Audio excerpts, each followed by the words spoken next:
आपका एक बार फिर स्वागत है जीएस विद बीएस राजपूत के चैनल में। आज का जो हमारे वीडियो का टॉपिक है वो है संपूर्ण Uttar Pradesh GK, complete Uttar Pradesh GK. हमारा इसका पहला चैप्टर उत्तर प्रदेश का संपूर्ण जीके का पहला चैप्टर आ चुका है, उसका नाम है उत्तर प्रदेश का परिचय। आज हमारा दूसरा चैप्टर है उत्तर प्रदेश का भौगोलिक विभाजन। कौन सा चैप्टर है? उत्तर प्रदेश का भौगोलिक विभाजन। ये आपको देखना है और इसके 31 से 32 चैप्टर हैं, तो लगभग 31 से 32 की वीडियो आएंगी, तो आपको प्रत्येक देखनी है, जिससे आपका उत्तर प्रदेश का जितना भी सिलेबस है वो कंप्लीट हो जाएगा इसी टॉपिक से। तो प्लीज़ अगर आपको हमारी वीडियो अच्छी लगती है तो चैनल को सब्सक्राइब करें, वीडियो को लाइक करें और वीडियो को ज़्यादा से ज़्यादा शेयर करें। अब हम आगे बढ़ते हैं।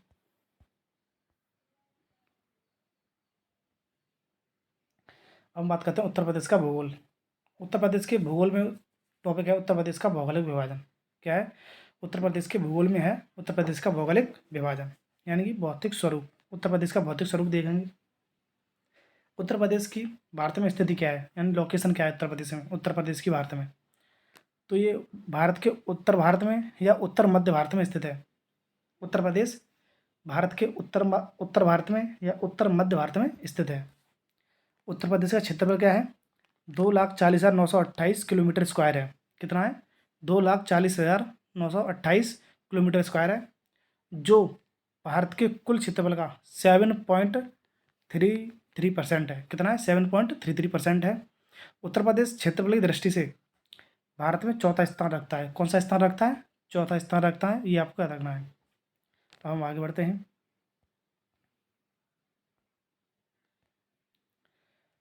उत्तर प्रदेश की ग्लोब पर स्थिति क्या है? उत्तर प्रदेश की ग्लोब पर स्थिति क्या है? तो 23 डिग्री 52 मिनट उत्तरी अक्षांश से 30 डिग्री 24 मिनट उत्तरी अक्षांश है। उत्तर प्रदेश की अक्षांश कितनी है? 23 डिग्री 52 उत्तरी 52 मिनट उत्तरी अक्षांश से 30 डिग्री 24 मिनट उत्तरी अक्षांश है। और इसका देशांतर कितना है उत्तर प्रदेश का? तो 77 डिग्री 5 मिनट पूर्वी देशांतर से 84 डिग्री 38 मिनट पूर्वी देशांतर है। कितना देशांतर? 77 डिग्री 5 मिनट पूर्वी देशांतर से 24 डिग्री 38 मिनट पूर्वी देशांतर है। उत्तर प्रदेश की जलवायु कैसी है? तो उष्ण कटिबंधीय मानसूनी जलवायु है। उत्तर की जलवायु कैसी है? उष्ण कटिबंधीय मानसूनी जलवायु है। अब हम आगे बढ़ते हैं। उत्तर प्रदेश की भौगोलिक रचना कैसे हुई? उत्तर प्रदेश की भूगर्भिक रचना। भूगर्भिक दृष्टि से उत्तर प्रदेश भारत के प्राचीनतम गोंडवाना लैंड महाद्वीप का एक हिस्सा है। जो उत्तर प्रदेश है, जब पृथ्वी पर दो महाद्वीप हुआ करते थे, गोंडवाना लैंड और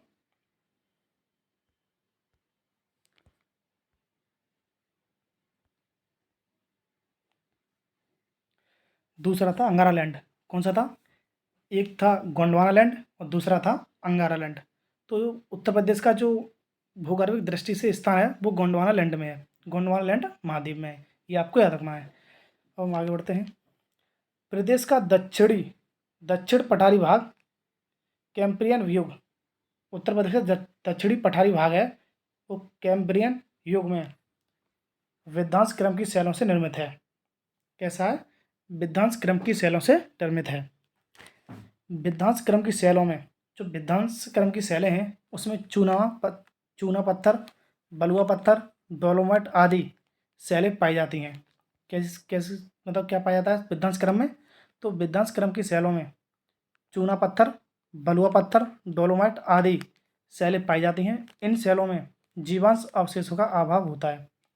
जो ये विध्वंस क्रम की शैलों में पाई जाती हैं, चूना पत्थर है, बलुआ पत्थर है, डोलोमाइट आदि हैं, आदि शैलें हैं, इसमें जीवांश अवशेष का अभाव होता है। अब आगे बढ़ते हैं। उत्तर में शिवलिंग श्रेणी और दक्षिण में विंध्य श्रेणी।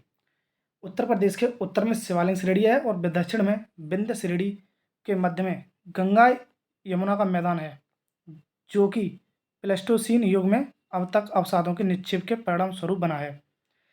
जो गंगा यमुना का मैदान है वो प्लेस्टोसीन युग में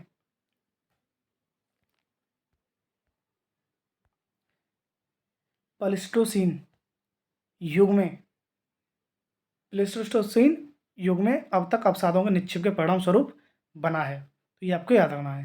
गंगा यमुना का मैदान है जो कि प्लेसिस प्लीस्टोसीन युग में बना है, ये आपको याद रखना है। अब हम आगे बढ़ते हैं। उत्तर प्रदेश का भौगोलिक विभाजन। अब देखते हैं हम उत्तर प्रदेश का भौगोलिक विभाजन किस तरह से हुआ है, कितने क्षेत्रों में उत्तर प्रदेश को बांटा गया है।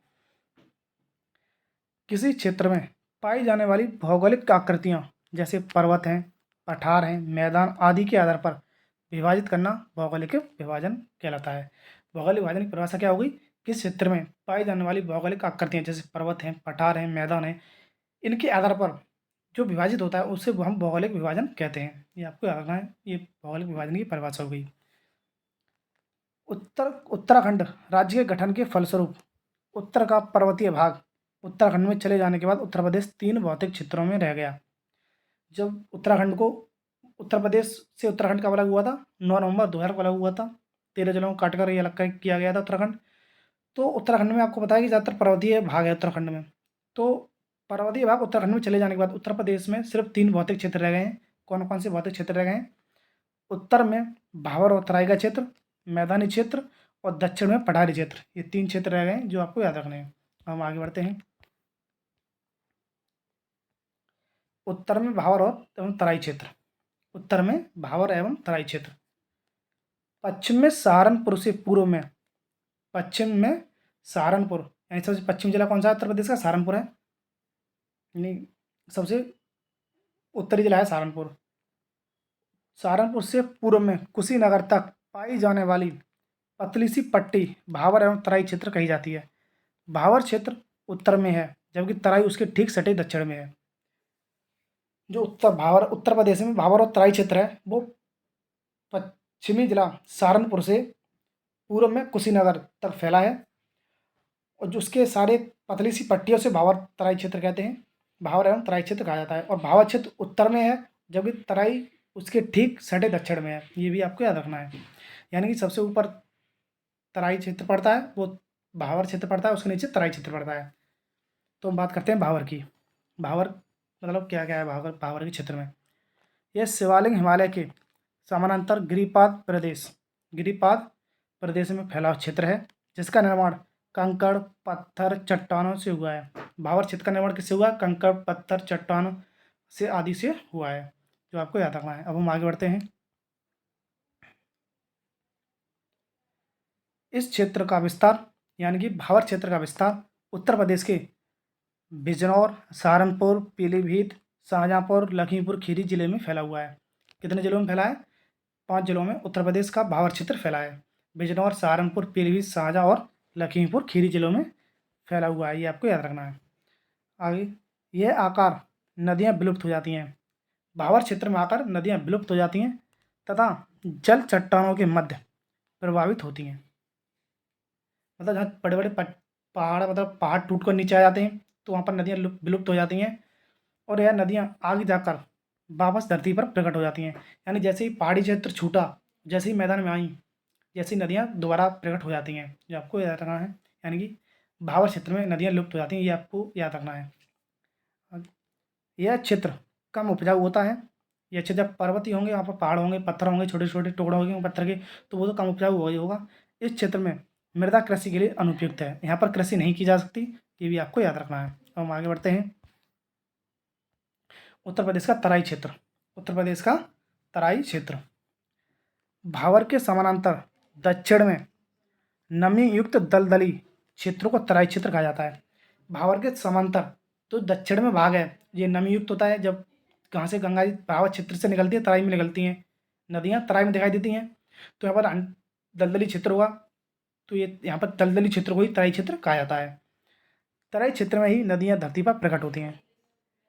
तराई मैदानी क्षेत्र होता है और भावर पहाड़ी क्षेत्र होता है। तो पहाड़ी क्षेत्र से नदियाँ बाहर निकलती हैं, तो वहाँ पर जो दलदली मिट्टी होती है उसको हम तराई क्षेत्र कहते हैं, और नदियाँ भी यहीं पर प्रकट होती हैं। तराई क्षेत्र में नदियाँ पुनः प्रकट हो जाती हैं और यह महीन कणों के निक्षेप मिलते हैं।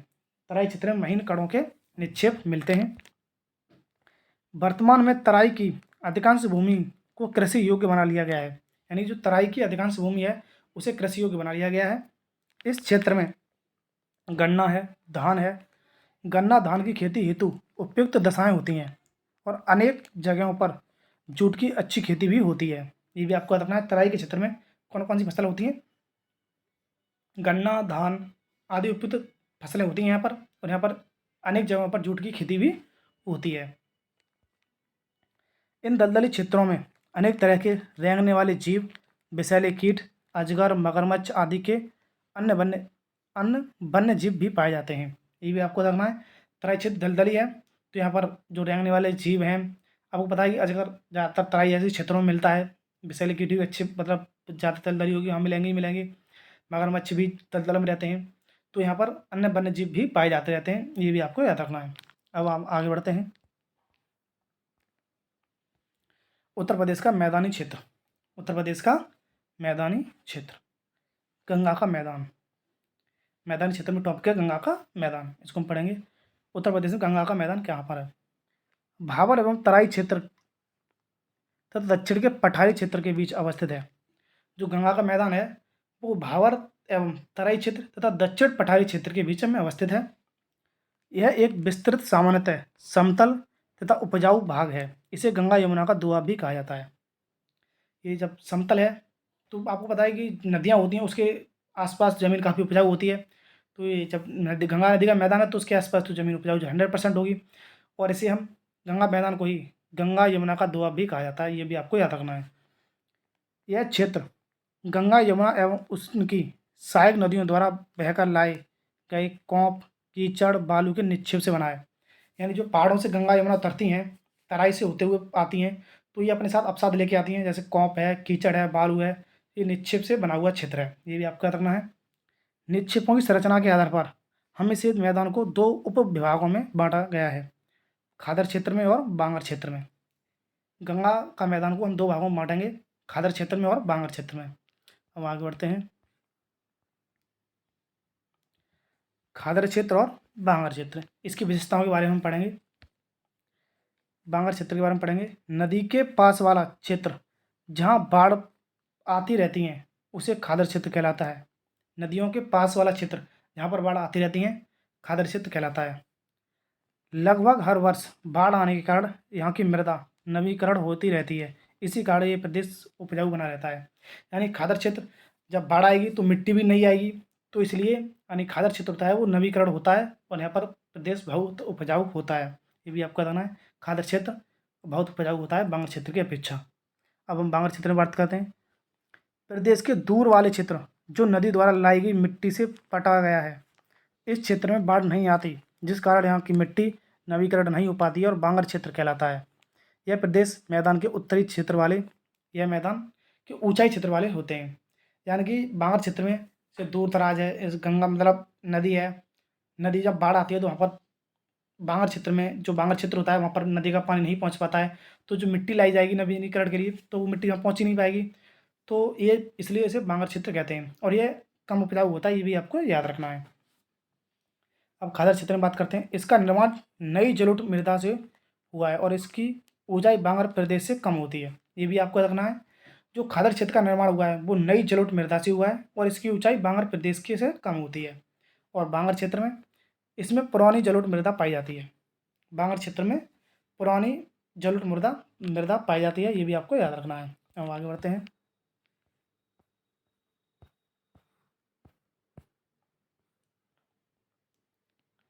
उत्तर प्रदेश में दक्षिण में पठार। उत्तर प्रदेश का दक्षिणी में पठारी क्षेत्र के बारे में हम पढ़ेंगे। यह पठारी क्षेत्र मध्य में मैदानी क्षेत्र के ठीक दक्षिण में स्थित है।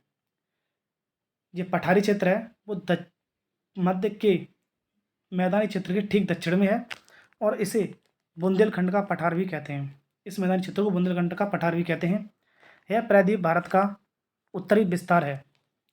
जो यह है वो उत्तरी प्रायद्वीप भारत का उत्तरी विस्तार है। ये भी आपको याद रखना है। इस पठारी क्षेत्र की सामान्य ऊंचाई 300 मीटर के आसपास है। यानी कि पठारी क्षेत्र है उसकी सामान्य ऊंचाई 300 मीटर के आसपास है।